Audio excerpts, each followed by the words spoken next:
Lecture du livre Patriarches et prophètes d'Ellen White. Chapitre 27. La loi proclamée au Sinaï. Peu après avoir présidé à l'établissement du camp d'Israël au pied du Sinaï, Moïse fut appelé à se rendre seul sur la montagne pour recevoir les ordres de Dieu. Il gravit un sentier escarpé et rocailleux et il s'approcha d'un nuage qui marquait la présence de l'Éternel. Le moment était venu où Israël allait contracter avec le Très-Haut des relations intimes et où ce peuple serait incorporé à son gouvernement en qualité d'église et de nation. Voici le message que Moïse fut chargé de communiquer aux enfants d'Israël. Vous avez vu ce que j'ai fait aux Égyptiens et comment je vous ai porté vous-même sur des ailes d'aigle et vous ai fait venir jusqu'à moi. Désormais, si vous obéissez à ma voix et si vous gardez mon alliance, vous serez parmi tous les peuples mon plus précieux joyau, car la terre entière m'appartient. Vous serez pour moi un royaume de prêtres, une nation sainte. Moïse redescendit au camp, réunit les anciens d'Israël et leur répéta le divin message. Le peuple répondit: Nous ferons tout ce que l'Éternel a ordonné. Les Israélites contractaient ainsi une alliance solennelle avec Dieu, en s'engageant à le reconnaître comme leur unique souverain et à devenir ses sujets à un degré tout particulier. Jusqu'ici, devant chaque désagrément, le peuple s'était laissé aller à murmurer contre Moïse et Aaron et à les accuser d'avoir fait sortir Israël d'Égypte pour le conduire à la mort. Pour cette raison, et afin qu'il ait confiance en son serviteur, Dieu va maintenant l'honorer avec ses yeux. Moïse étant remonté sur la montagne, Dieu lui dit: « Je vais aller à toi dans une épaisse nuée, afin que le peuple entende ma voix quand je te parlerai, et qu'il ait toujours confiance en toi. » La scène au cours de laquelle le Seigneur allait proclamer sa loi devait revêtir un caractère de grandeur terrifiante, qui donnerait une juste idée de son auguste majesté, comme du caractère sacré de tout ce qui se rattache à son service. L'Éternel dit encore à Moïse: « Va vers le peuple, qu'ils se purifient tous aujourd'hui et demain, et qu'ils lavent leurs vêtements, afin d'être prêts le 3e jour, car ce jour-là, l'Éternel descendra à la vue de tout le peuple sur la montagne du Sinaï. » 2 jours devaient être employés par le peuple à se préparer pour cette audience avec Dieu. Les personnes et les vêtements devaient être exemptes de toute impureté. À l'ouïe de leurs péchés énumérés par Moïse, il fallait qu'ils se livrent à l'humiliation, au jeûne et à la prière, et bannissent de leur cœur toute iniquité. Ces préparatifs terminés, Moïse reçut l'ordre de dresser une barrière autour de la montagne, afin que ni homme ni bête n'y pût fouler le terrain sacré. Toute personne qui se hasarderait seulement à toucher la montagne serait mise à mort. Au matin du 3e jour, quand les regards se tournèrent vers le Sinaï, on vit le sommet voilé par un épais nuage qui devenait plus sombre et plus dense à mesure qu'il descendait vers la base, jusqu'à ce que toute la montagne fût enveloppée de ténèbres et de mystères. Puis retentit un son de trompette appelant le peuple à la rencontre de Dieu. Moïse en tête, la foule s'avança jusqu'au pied de la montagne. D'éblouissants éclairs s'échappaient des ténèbres, tandis que les échos des hauteurs environnantes répercutaient les grondements du tonnerre. Or, le mont Sinaï était tout enfumé, parce que l'Éternel y était descendu au milieu des flammes. Cette fumée montait comme la fumée d'une fournaise, et toute la montagne tremblait avec violence.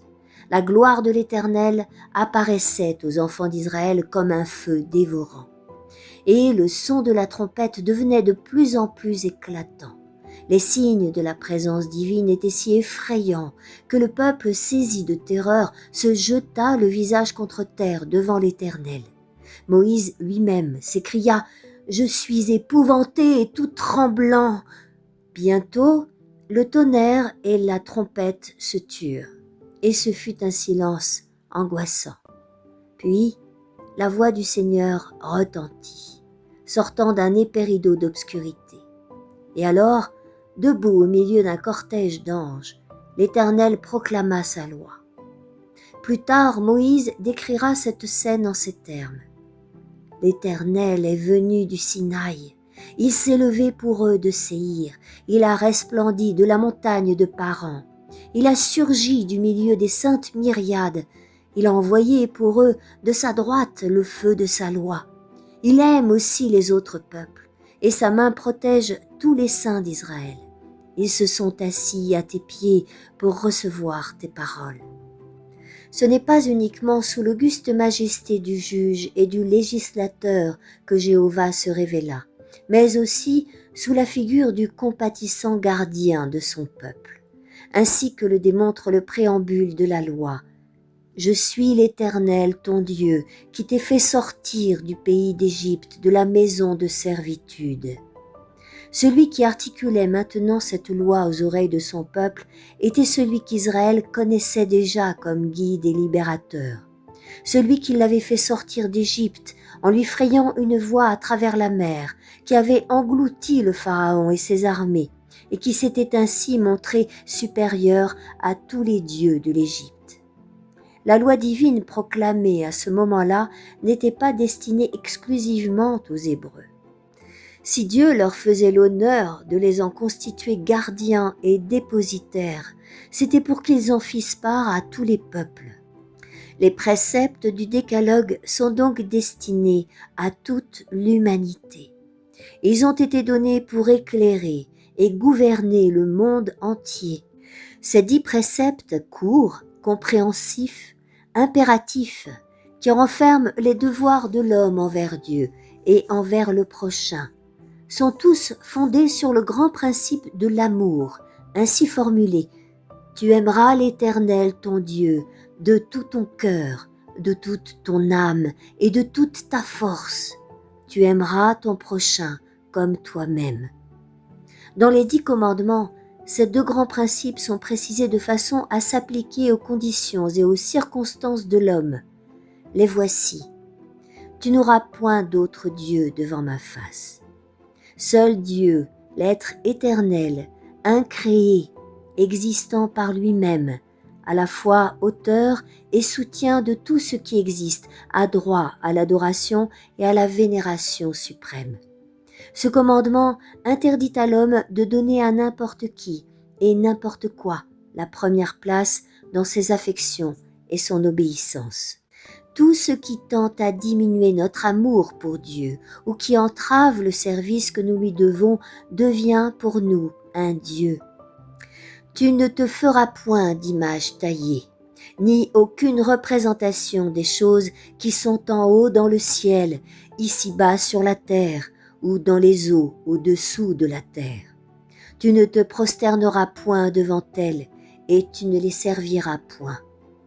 Le second commandement défend d'honorer le vrai Dieu par l'intermédiaire d'images ou d'effigies. Un grand nombre de peuples païens ont prétendu que leurs images n'étaient que des figures ou des symboles au moyen desquels ils adoraient la divinité. Or, Dieu déclare que ce genre de culte est un péché. Toute tentative de représenter l'être éternel par des objets matériels ne peut qu'amoindrir et ravaler notre conception de Dieu. Par les images, l'esprit, détourné des perfections infinies de l'Éternel, est attiré vers la créature plutôt que vers le Créateur. L'homme se dégrade dans la mesure où est diminuée en lui la conception de Dieu. Je suis l'Éternel, ton Dieu, un Dieu jaloux. Les liens intimes qui unissent Dieu et son peuple sont comparés à ceux du mariage. L'idolâtrie est considérée comme un adultère spirituel. Le déplaisir qu'elle inspire au Créateur est ici, avec beaucoup d'à-propos, appelé jalousie, qui punit l'iniquité des pères sur les enfants jusqu'à la 3e et à la 4e génération de ceux qui me haïssent. Les enfants portent inévitablement les conséquences de l'inconduite paternelle ou maternelle, mais ils ne sont punis par les péchés de leurs parents que s'ils y participent. Il arrive néanmoins que les enfants suivent leurs traces et participent ainsi à leur péché, tant par hérédité que par l'exemple reçu. Les mauvaises tendances, les appétits pervertis, les mœurs relâchées, aussi bien que les maladies et la dégénérescence physique se transmettent, comme un legs fatal, de père en fils, jusqu'à la 3e et à la 4e génération. Ce fait redoutable devrait inspirer aux hommes une crainte salutaire et les éloigner de la voie du péché. Et qui fait miséricorde jusqu'à mes générations à ceux qui m'aiment et qui gardent mes commandements. En interdisant l'adoration des faux dieux, le second commandement ordonne implicitement l'adoration du Dieu véritable. Or, à ceux qui le servent fidèlement, le Seigneur promet de faire miséricorde, non seulement jusqu'à la 3e et à la 4e génération, comme c'est le cas du châtiment pour ceux qui le haïssent, mais jusqu'à 1000 générations. Tu ne prendras point le nom de l'Éternel ton Dieu en vain, car l'Éternel ne tiendra point pour innocent celui qui aura pris son nom en vain. Ce commandement ne condamne pas seulement les faux serments et les jurons vulgaires, mais aussi l'emploi du nom de Dieu fait avec légèreté et sans tenir compte de l'effrayante signification qui s'y rattache. C'est déshonorer le Très-Haut que de répéter à tout propos son nom d'une manière irréfléchie dans la conversation ordinaire ou de le prendre à témoin pour des questions triviales. Son nom est saint et redoutable. Chacun devrait faire de la majesté, de la pureté et de la sainteté de Dieu un objet de méditation, au point que, pénétré du sentiment de son auguste caractère, on ne prononce jamais son nom qu'avec une profonde vénération. Souviens-toi du jour du repos pour le sanctifier. Tu travailleras 6 jours et tu feras toute ton œuvre.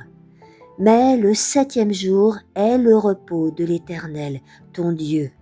Tu ne feras aucune œuvre en ce jour-là, ni toi, ni ton fils, ni ta fille, ni ton serviteur, ni ta servante, ni ton bétail, ni l'étranger qui est dans tes murs.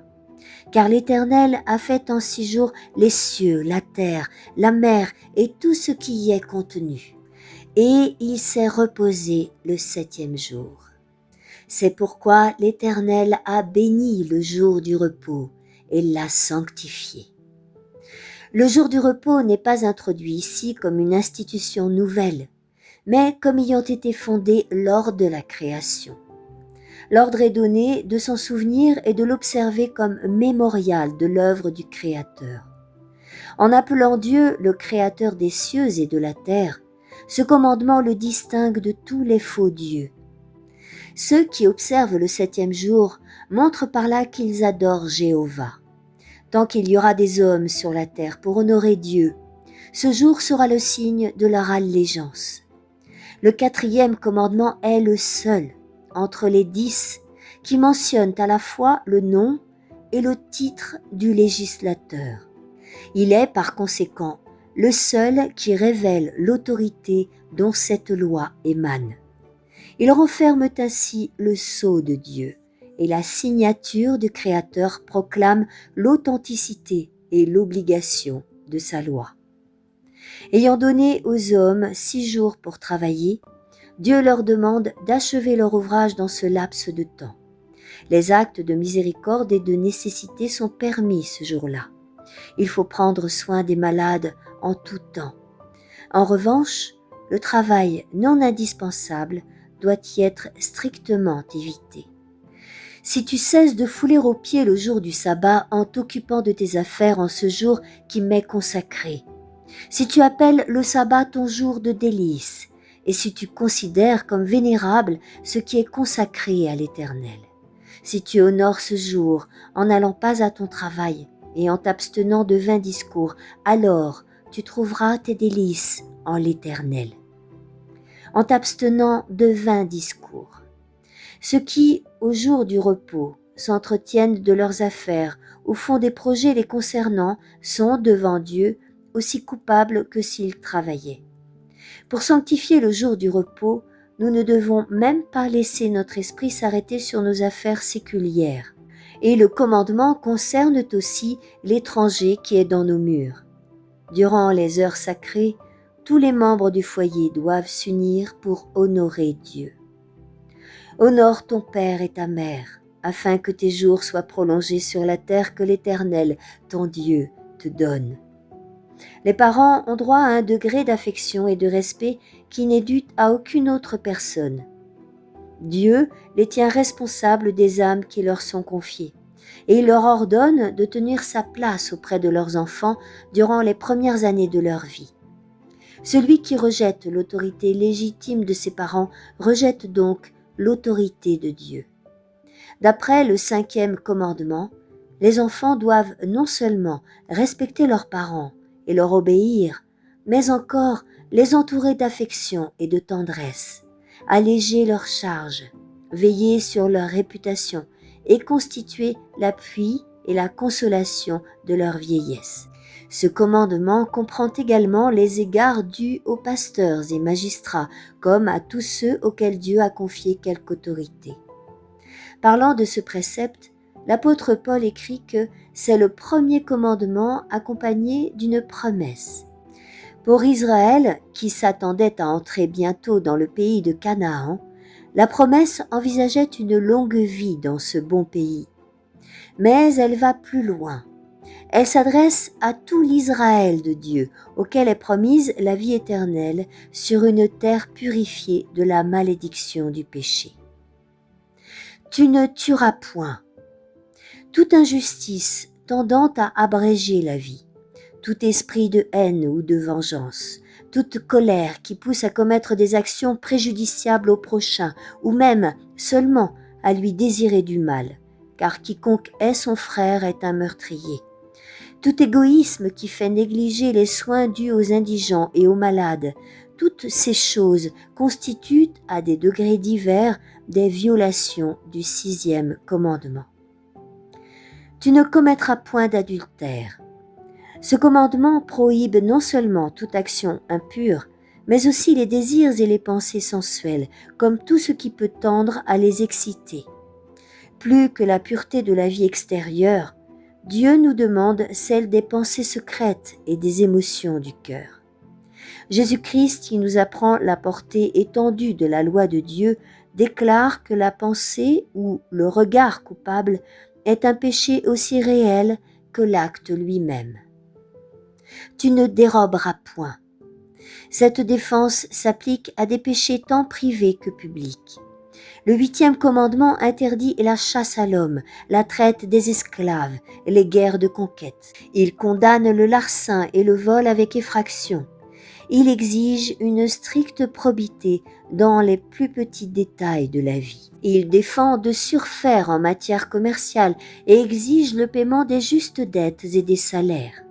Il enseigne que tout acte consistant à tirer avantage de l'ignorance, de la faiblesse ou du malheur d'autrui est enregistré dans les livres célestes à l'égal de la fraude.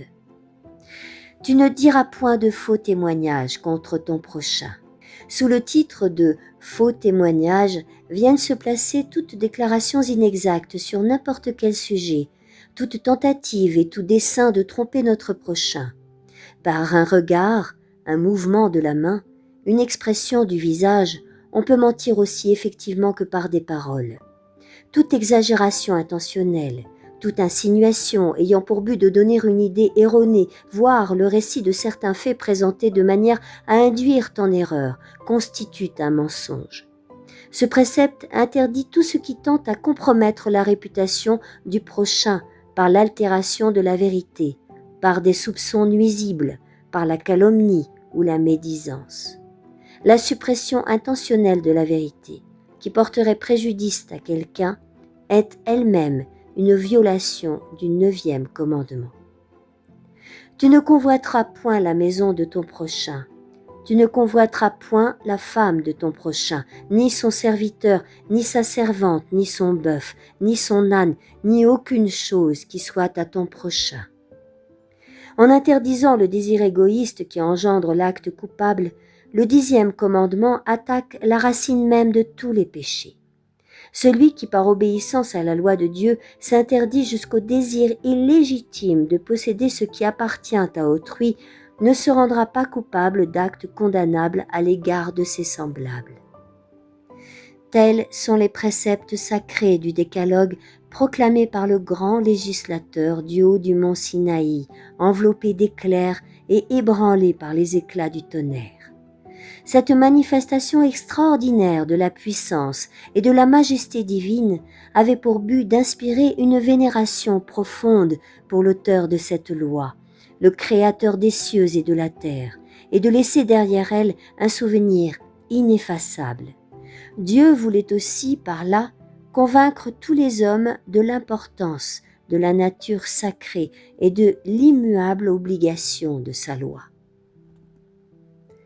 Je t'invite à la suite de ce chapitre, la loi proclamée au Sinaï, dans le prochain audio.